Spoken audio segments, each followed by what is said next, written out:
जय स्टूडेंट। तो आज की इस वीडियो में हम पढ़ने वाले हैं प्रैक्टिस जोन 2। तो ज़्यादा मैं कुछ एक्सप्लेन नहीं करूँगा क्योंकि पिछले वीडियोस में मैंने आपको सभी एग्जांपल एक्सप्लेन किए थे, जिसमें कि दो मेथड्स थे, ट्रायल एंड एरर मेथड और उसके बाद था इक्विवेलेंट इक्वेशन मेथड। तो अभी हमारा प्रैक्टिस जोन 2 का क्वेश्चन नंबर 1 है, जो उसी मेथड्स को यूज़ करके हमें क्या करना है, सॉल्व करना है। तो क्वेश्चन नंबर 1 हमें दिया है सॉल्व द फॉलोइंग इक्वेशंस। तो सॉल्व द फॉलोइंग इक्वेशन में हमारा पहला इक्वेशन है x + 6 is equal to 15। x + 6 is equal to 15। तो यहाँ पे उन्होंने मेंशन नहीं किया है हमें कौन सी मेथड यूज़ करना है। तो हम ट्रायल एंड एरर मेथड और इक्विवेलेंट इक्वेशन मेथड, ये दोनों में से कोई भी एक मेथड यूज़ करते हैं। तो सबसे ज़्यादा मुझे ईजीएस्ट लगती है वो है इक्विवेलेंट इक्वेशन मेथड। तो हम वही यूज़ करेंगे बाय यूजिंग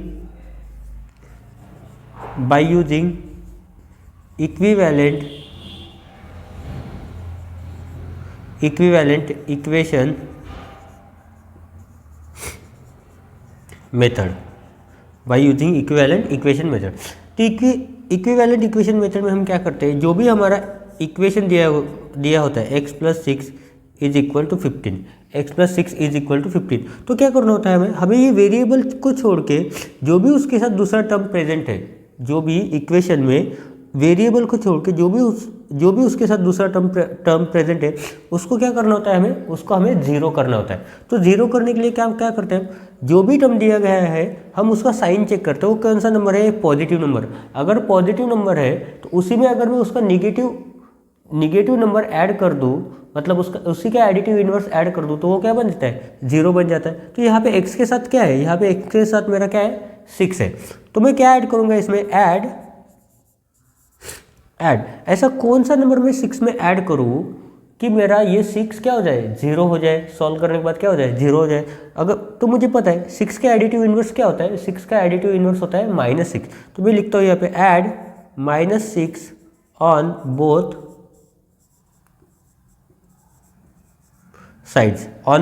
साइड्स। तो अभी मैं देखता हूँ यहाँ पे x + 6, ये तो मेरा पूरा एक्सप्रेशन हो गया लेफ्ट हैंड साइड का। अभी इसमें क्या करना है, मुझे -6 ऐड करना है, एक साइड में हो गया, क्या बोला है मैंने, बोथ साइड। तो 15 में भी क्या करना पड़ेगा मुझे, 15 में भी मुझे ऐड करना पड़ेगा -6। अभी मैंने डायरेक्ट 6 इसलिए लिखा है, डायरेक्ट -6 इसलिए लिखा है क्योंकि ऐड प्लस और माइनस में क्या आता है, माइनस आता है, तो इसलिए मैंने माइनस लिखा है डायरेक्ट। तो x 6 - 6 कितना हो गया मेरा, 0। अब बचा क्या यहाँ पे मेरा, x इज इक्वल टू ये 15 - 6 कितना होता है मेरा, 15 - 6 होता है मेरा 9। मतलब मेरी इस इक्वेशन में x की वैल्यू कितनी आती है, 9 आती है। अभी देखते हैं दूसरे में इन्होंने बोला है b में z - 8 इज इक्वल टू 10। क्या बोला है, z - 8 is equal to 10, z - 8 is equal to 10। तो यहाँ पे भी हम क्या करते हैं, इक्विवेलेंट मेथड यूज करते हैं, या फिर आपको अगर trial and error method easy लगता हो तो वो भी यूज कर सकते हैं। तो इस क्वेश्चन को हम उस दोनों मेथड से सॉल्व करेंगे। तो सबसे पहले हम यूज करते हैं अभी इक्विवेलेंट इक्वेशन मेथड। तो यहाँ पे मैं लिखता हूँ बाय यूजिंग इक्विवेलेंट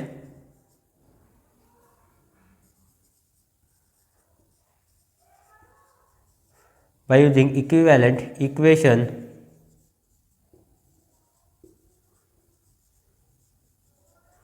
मेथड। अभी क्या है, दिया है उन्होंने, सेम दिया है, सिमिलर है। यहाँ पे x था, यहाँ पे z है, यहाँ पे प्लस था, यहाँ पर माइनस है, यहाँ पे 6 की जगह 8 है और यहाँ 15 की जगह यहाँ पर कितना है, 10 दिया है। सेम ही प्रोसेस है, इक्वेशन लिखो as it is, z - 8 is equal to कितना आएगा मेरा, 10 आएगा। उसके बाद क्या करेंगे, -8 में कौन सा नंबर मैं ऐड करूँ कि जिसकी वजह से ये मेरा पूरा टर्म क्या हो जाए, जीरो हो जाए। तो मुझे पता है एडिटिव इनवर्स -8 का क्या होता है, +8 होता है। तो लिखते हैं हम ऐड 8 ऑन बोथ साइड्स, ये लिख दिया मैंने। अभी क्या करेंगे, 8 को दोनों साइड में ऐड करेंगे, z - 8 + 8 इज इक्वल टू 10 + 8। यहाँ पर भी 8 ऐड कर दे, यहाँ पर भी ऐड कर दे। अब देखो ये -8 और +8 दोनों का साइन अपोजिट है, डिफरेंट साइन है, तो ये डायरेक्ट क्या हो जाता है, जीरो हो जाता है। 8 - 8 0। यहाँ पे क्या बचा मेरा, z इज इक्वल टू 10 + 8 कितना होता है, 18 होता है मेरा। 10 + 8 मतलब कितना हो गया मेरा, 18 हो गया। अभी इसी इक्वेशन को हम ट्रायल एंड एरर मेथड से सॉल्व करके देखते हैं। अभी मुझे पता है z की वैल्यू क्या आनी है, मेरी 18 आनी है, पर हम डायरेक्ट सॉल्व करेंगे क्या? नहीं, ट्राई करेंगे। ट्राई करते हैं by using trial and error method, by using trial and error method. तो अभी क्या करेंगे, z का वैल्यू मैं पुट करता हूँ 10, put z is equal to 10। आप कोई भी वैल्यू पुट कर सकते हो 1 2 3, पर मुझे पता है यहाँ पे 18 आना है, तो इसलिए मैंने डायरेक्ट 10 लिया। 10 के 18 के थोड़ा सा पास या थोड़ा सा दूर ऐसे बोल सकते हैं।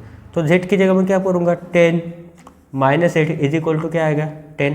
10 माइनस 8 कितना आता है मेरा, 2 इज इक्वल टू 10, पर ये दोनों इक्वल नहीं, मतलब क्या है मेरा LHS नॉट इक्वल है किससे, RHS से, मतलब मेरा 10 आंसर नहीं हो सकता।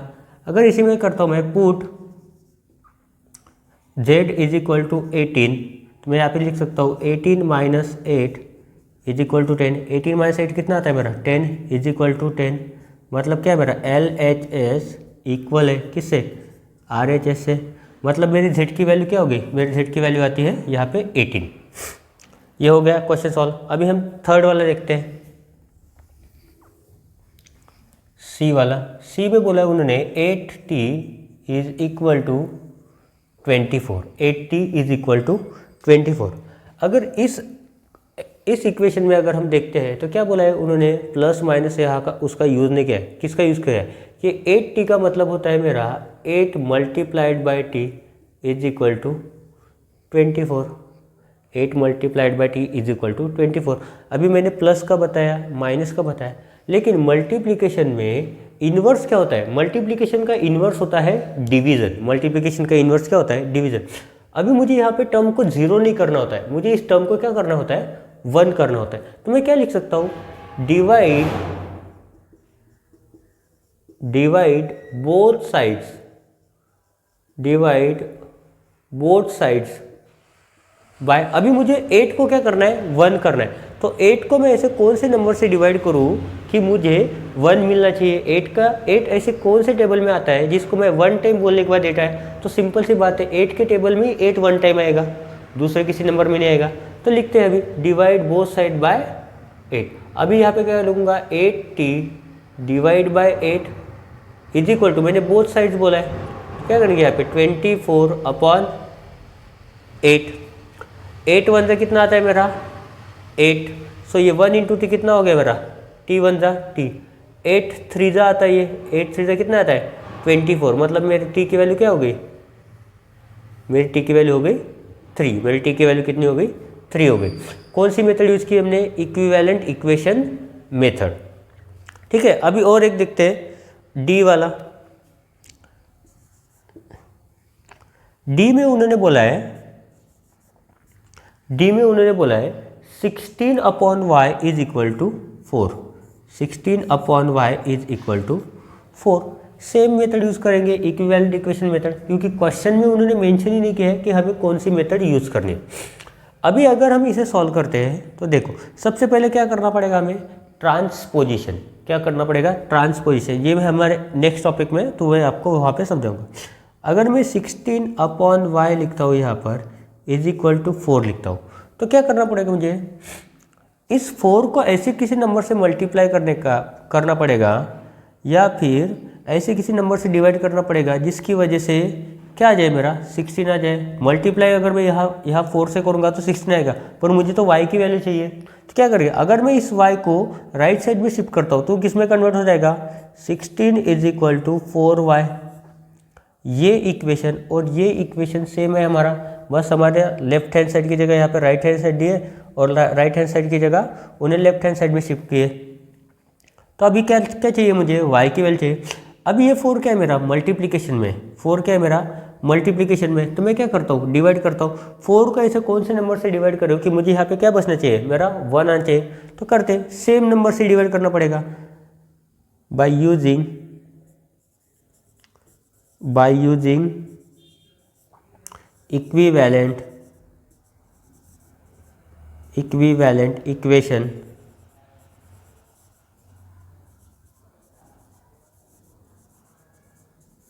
मेथड। देयरफॉर अभी क्या करना पड़ेगा, डिवाइड बोथ साइड्स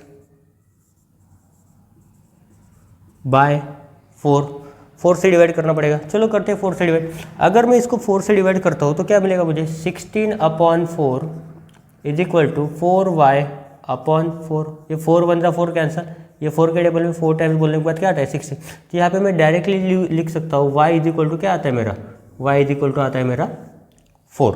मतलब y की वैल्यू कितनी आ गई मेरी, 4 आ गई।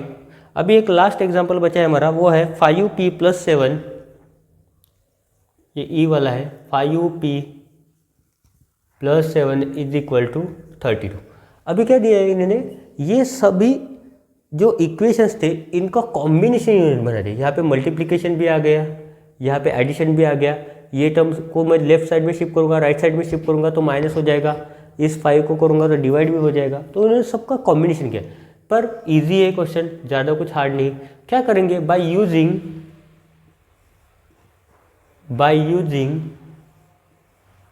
इक्विवेलेंट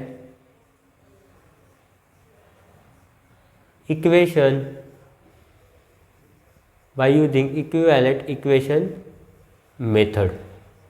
इस मेथड का यूज करके इजीली मैं इस क्वेश्चन को क्या कर सकता हूँ, सॉल्व कर सकता हूँ। अभी मेरा इक्वेशन क्या है, उन्होंने 5p + 7 इज इक्वल टू 32, ये मुझे इक्वेशन दिया गया है। अभी इसमें मेरा कांस्टेंट क्या है, एक 7 है यहाँ पे और इस साइड में क्या है 32। इस पूरी इक्वेशन का वैल्यू कितना आता है मेरा 32। मुझे फाइंड आउट क्या करना है, मुझे इस p की वैल्यू फाइंड आउट करना है। मेरा p क्या है, अननोन है। क्या है वो, अननोन है, वेरिएबल है। तो मुझे इस p की वैल्यू फाइंड आउट कर, तो सबसे पहले मेरा काम क्या है, इस 7 को मुझे 0 करना है। इस 7 को क्या करना है, मुझे 0 करना है। तो 0 करने के लिए क्या करेंगे, 7 में ऐसा कौन सा नंबर ऐड करेंगे कि वो 0 हो जाएगा। तो जाहिर सी बात है इसका एडिटिव इन्वर्स क्या होगा, इसका +7 का एडिटिव इन्वर्स होता है -7। तो लिखते हैं add -7 on both sides. Add की जगह पर आप डायरेक्टली लिखते हो subtract 7 from both the sides या फिर ऑन बोथ द साइड तो भी चलेगा। तो लिखते हैं यहाँ पे 5p + 7, क्या करना है 7 को माइनस करना है, -7 इज इक्वल टू 32 क्या करना है बोथ साइड -7। अगर ये 7 - 7 क्या हो जाता है मेरा 0 हो जाता है। मतलब बचता क्या है यहाँ पे 5p इज इक्वल टू, यहाँ पे क्या हो जाता है 32 - 7 होता है मेरा 25। अभी 5 को मैं राइट हैंड साइड में शिफ्ट करूंगा तो यहाँ पे वो मल्टीप्लाई में है, यहाँ पे क्या मल्टीप्लाई में, उस साइड में जाने के बाद क्या होगा डिवाइड में हो जाएगा। सो p इज इक्वल टू 25/5, या फिर इसको ऐसे भी लिख सकते हैं divide both the side by 5, same he meaning हुआ। सो p इज इक्वल टू कितना आएगा मेरा 5 से ये होता है 25, मतलब p की वैल्यू क्या आती है मेरी 5 आती है। मतलब p की वैल्यू क्या होती है मेरी 5 होती है। तो प्रैक्टिस जोन 2 में बस ये 5 ही इक्वेशंस दिए और उन्होंने सॉल्व करने को बोला है। उन्होंने मेथड भी मेंशन नहीं किए कि कौन से मेथड से हमें सॉल्व करना है। तो ये पाँचों एग्जाम्पल हमने सॉल्व कर दिए। जितने भी क्वेश्चन दिए गए थे प्रैक्टिस जोन 2 में वो हमने सभी सॉल्व कर लिए। आगे का टॉपिक हम नेक्स्ट वीडियो में पढ़ेंगे। सो थैंक यू एंड जय हिंद।